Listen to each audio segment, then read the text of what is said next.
¿Y si te dijera que no todo lo que Jesús enseñó está en los evangelios que conoces? Existen palabras preciosas, enigmáticas, transformadoras, que Él reveló en silencio, lejos de las multitudes, solo a unos pocos elegidos. Enseñanzas, susurradas en las sombras de la historia, guardadas durante siglos, y que ahora comienzan a salir a la luz. ¿Por qué se ocultaron estas enseñanzas? ¿Qué dijo Jesús que casi nadie escuchó? Y, sobre todo, ¿por qué esas palabras siguen incomodando a tanta gente? En este video, vas a descubrir enseñanzas secretas de Cristo, reveladas a través de registros antiguos, textos olvidados y tradiciones poco exploradas. Pero atención, este no es un viaje para los superficiales.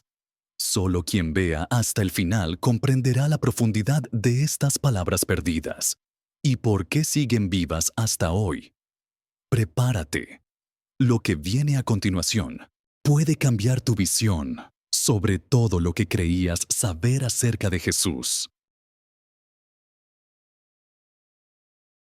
Hubo un tiempo antiguo, de mañanas silenciadas por la bruma, en que el rumor de los milagros de Jesús y el calor de su palabra atravesaban aldeas, llanuras y desiertos, llevando esperanza a pobres, afligidos, injusticiados, leprosos y a todos los que vagaban en el borde de la existencia. En cada paso, Cristo dejaba un rastro invisible, no solo huellas, sino marcas en el alma de quienes lo escuchaban.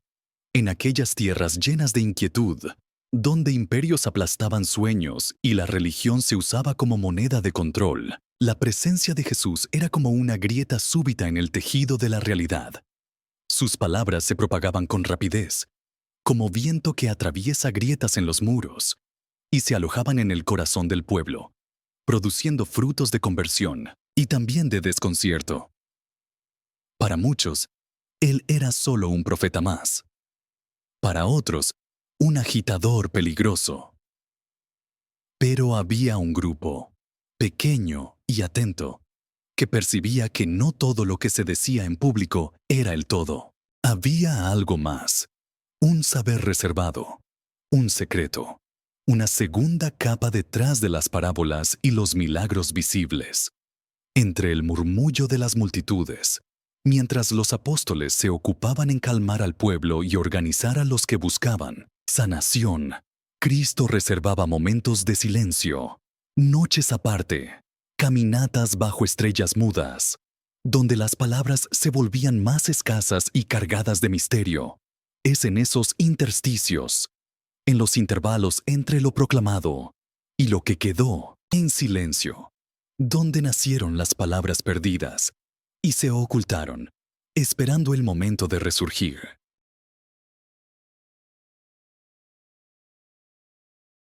Han pasado casi 2 milenios, y el polvo del tiempo cubrió muchas huellas.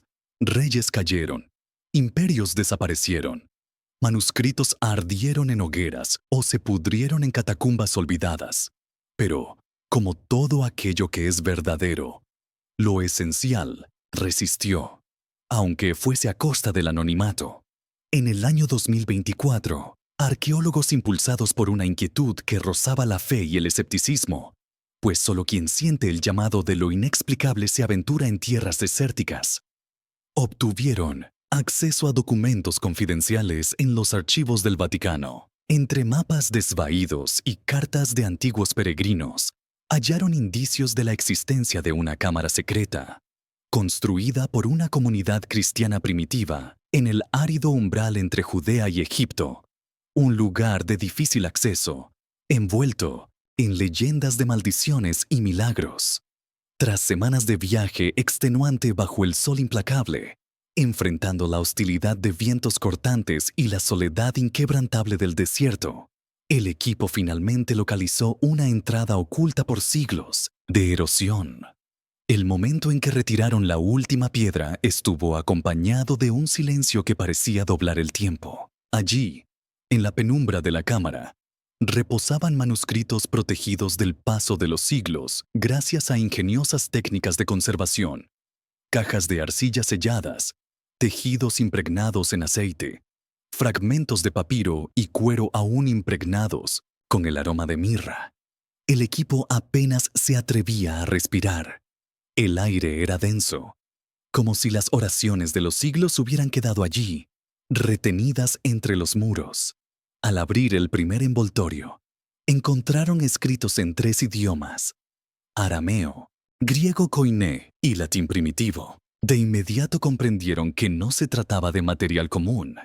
Eran actas de reuniones secretas, registros detallados de conversaciones, relatos de noches en las que Jesús hablaba solo a los más cercanos, en tono de confidencia, lejos de oídos curiosos y de las trampas de los inquisidores religiosos de la época. ¿Por qué tanto secreto? Los traductores, teólogos y especialistas reunidos alrededor de aquellos fragmentos llegaron a la misma conclusión. Las palabras allí contenidas poseían poder.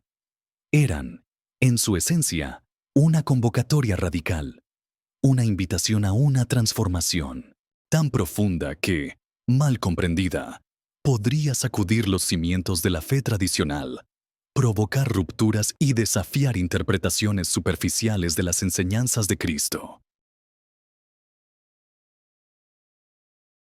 El primer texto descifrado transportó a los lectores a un escenario de extrema vulnerabilidad. El manuscrito describía una noche fría, cuando, tras la dispersión de las multitudes y el silencio de las calles, uno de los discípulos, abrumado por el peso de la culpa y la traición entre hermanos, buscó a Jesús en secreto. El texto no revela nombres, solo insinúa lágrimas y manos temblorosas. Allí, lejos de miradas inquisitivas, Jesús ofreció una enseñanza que parecía más un espejo que un discurso. La verdadera fuerza no está en quien lidera ejércitos, sino en quien logra silenciar su propio corazón ante la ofensa. El registro muestra a Jesús escuchando más que hablando, y solo tras largos minutos de silencio ofrece esta frase. La enseñanza, según los traductores, revela el núcleo de la auténtica espiritualidad cristiana. La lucha más ardua no es contra enemigos externos, sino contra las tormentas internas, las heridas no digeridas, el impulso de la venganza. En los márgenes de aquel manuscrito, había anotaciones posteriores hechas por discípulos anónimos, quienes relataban cómo esa enseñanza transformó su actitud entre ellos. Cuentan que, a partir de aquella noche, aprendieron a guardar silencio ante las provocaciones y a buscar en el silencio el remedio para el orgullo herido. Los estudiosos modernos han notado que dicha enseñanza se aproxima al núcleo de las tradiciones místicas de Oriente, que también exaltan el autocontrol como vía hacia la iluminación. Pero para los discípulos de aquella época, acostumbrados a la dureza de la ley y a la expectativa de un Mesías guerrero, escuchar que la verdadera fuerza era el dominio sobre uno mismo y no la victoria sobre los demás, fue un verdadero impacto. Durante siglos, esta enseñanza permaneció velada, quizás por ser exigente, quizás por desafiar el orgullo de aquellos que prefieren la gloria de las batallas externas a las conquistas discretas del corazón. Pasaron días mientras los estudiosos intentaban traducir los fragmentos siguientes, corroídos por el paso de los siglos. Uno de ellos, escrito en arameo con una caligrafía firme pero sutilmente temblorosa, contenía palabras que pocos se atrevieron a comentar abiertamente. Tal era su impacto. El tiempo del hombre es como la arena en la mano. Quien intenta retenerla, la pierde. Quien la acepta, cosecha lo eterno. La primera lectura fue seguida por un profundo silencio. El texto, en apariencia sencillo, esconde una profundidad casi abismal. Habla de la ilusión del control, de la ansiedad por dominar aquello que, por naturaleza, es escurridizo. Los traductores registraron intensos debates sobre el verdadero significado de la frase. Algunos Sugirieron que Jesús estaba invitando a los discípulos a desprenderse de las obsesiones por el pasado o por las promesas del futuro, a vivir la eternidad en el presente, a aceptar el fluir del tiempo con humildad y confianza. El manuscrito sugería que, al aceptar el tiempo y, por extensión, la propia vida, como un don y no como una posesión, el discípulo se abría al milagro de la eternidad, que solo se revela en la entrega. Relatos marginales señalan que esta enseñanza fue tema de largas conversaciones nocturnas entre los seguidores más cercanos de Jesús, especialmente entre aquellos que sentían temor ante el futuro o remordimiento por el pasado.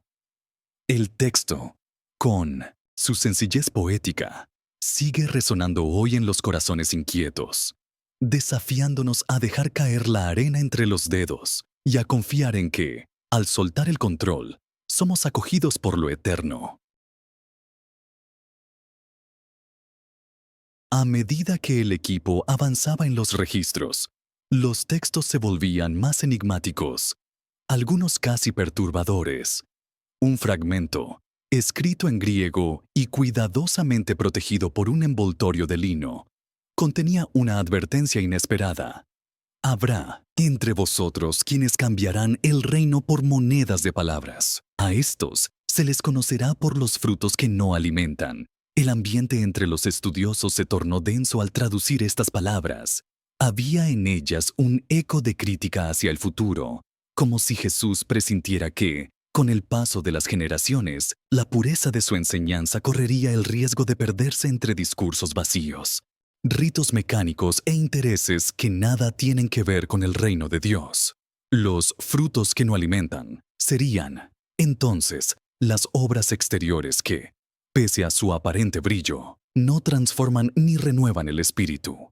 Promesas huecas, gestos, de apariencia sin sustancia, doctrinas proclamadas sin vida, documentos marginales, cartas y anotaciones realizadas por monjes y copistas a lo largo de los siglos, relatan la incomodidad que causó esta advertencia. En algunos periodos de la historia cristiana, se intentó silenciar o suavizar la fuerza de esta enseñanza, por temor a que fuera interpretada como una denuncia de prácticas corruptas dentro de la propia fe.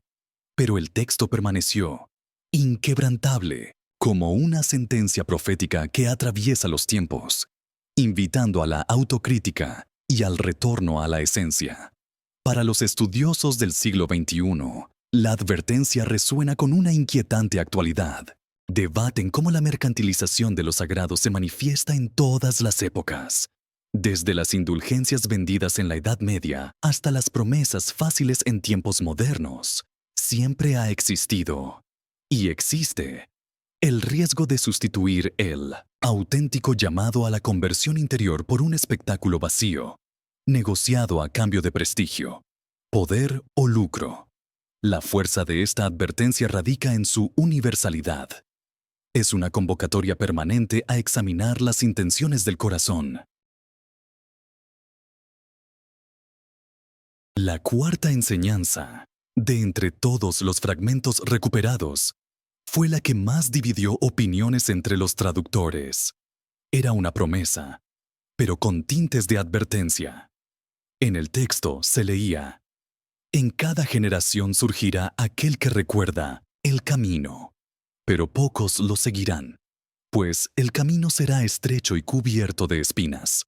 El manuscrito describe una noche en la que Jesús, tras haber caminado largo tiempo con los discípulos, se sentó alrededor de una pequeña hoguera y, mirando las estrellas, habló de la soledad de aquellos que verdaderamente llevan la memoria de lo divino. El camino, según él, sería siempre estrecho, no por falta de invitación, sino porque exige valentía, desapego y perseverancia frente a las dificultades. Narraciones paralelas, encontradas en otros documentos de aquella misma comunidad, describen la experiencia de quienes intentaron seguir ese camino. Hablan de rechazo, de abandono, de incomprensión incluso por parte de los más cercanos. Sin embargo, también relatan que siempre, en cada época, surge alguien, a veces un hombre, a veces una mujer, a veces un pequeño grupo, casi invisible para la historia oficial, que reaviva el recuerdo de lo auténtico. Teólogos modernos observan que esta enseñanza apunta a la noción del remanente fiel, presente en tantas tradiciones proféticas. Jesús no promete reconocimiento ni éxito. Promete, en cambio, compañía silenciosa en el trayecto de quienes se atreven a permanecer fieles al llamado interior. El camino de espinas, lejos de ser un castigo, es signo de autenticidad y marca de los verdaderos buscadores. Tras una intensa discusión, las autoridades religiosas decidieron sellar nuevamente la cámara donde se encontraron los manuscritos. El temor a interpretaciones apresuradas, a la manipulación mediática o a la apropiación superficial del contenido motivó el cierre. Pero, como recuerdan los sabios, ninguna verdad puede ser encarcelada para siempre. Una vez revelada, haya morada en la memoria colectiva. Las palabras, liberadas de su prisión secular, resuenan ahora entre todos los que se atreven a escucharlas. No son solo patrimonio de especialistas o religiosos, sino una invitación universal a una experiencia viva de lo sagrado, un llamado al silencio, al perdón, al compartir y, sobre todo, al amor que no condena. El tiempo de las palabras perdidas ha llegado a su fin. El tiempo de la verdad reencontrada apenas ha comenzado.